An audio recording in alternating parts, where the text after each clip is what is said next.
Il-Prim Ministru Robert Abela flimkien mal-Ministru għall-Intrapriża Miriam Dalli inawguraw tisbieħ tal-uffiċini tal-Grupp Ozo fiċ-ċentru tan-negozju tagħhom f'Ħalqormi b'investiment ta' €2.5 miljun.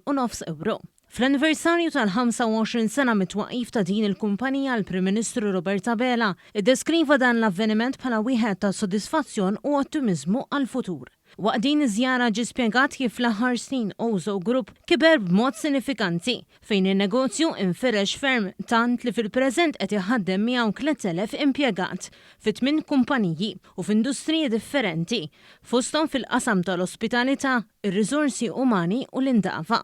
Il-Prim Ministru sostna li dan l-investiment mhux biss sinjal qawwi ta' rieda u determinazzjoni li l-kumpanija trid tikber aktar, iżda wkoll sinjal b'saħħtu ta' fiduċja fil-pajjiż.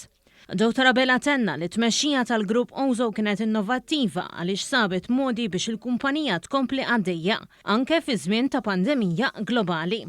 Huwa ringrazzja lil bosta kumpaniji f'Malta li beqgħu reżiljenti anke fi żminijiet diffiċli. Min-naħa tagħha l-Ministru Miriam Dalli faħret il-viżjoni intraprenditorjali tal-kumpanija Ozo Group li waqt li kabret l-operat tagħha tat importanza wkoll l-aspett ta' operat sostenibbli.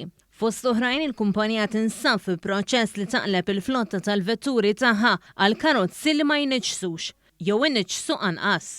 Il-Ministru Dalli aċċennat għal fatt li Ozo Group hija waħda mill-eluf ta' kumpaniji li benefikaw mill-COVID Wage Supplement. Intant iċ-Chairman tal-Ozo Group Mario Muscat għalli mingħajr l-impjegati u l-individwi kollha involuti, il-ħolma tiegħu ma kinitx issir realtà. Fil-waqt li l-kap eżekutiv Fabio Luca Muscat saħaq li minkejja l-pandemija tal-COVID-19 li ġabet magħha diversi sfidi, blajnuna tal-gvern mhux biss irnexxielhom jissalvagwardjaw kull impjeg, iżda taw aktar minn 350,000 siegħa ta' servizz bla ħlas lil diversi kunsilli lokali u entitajiet tal-gvern.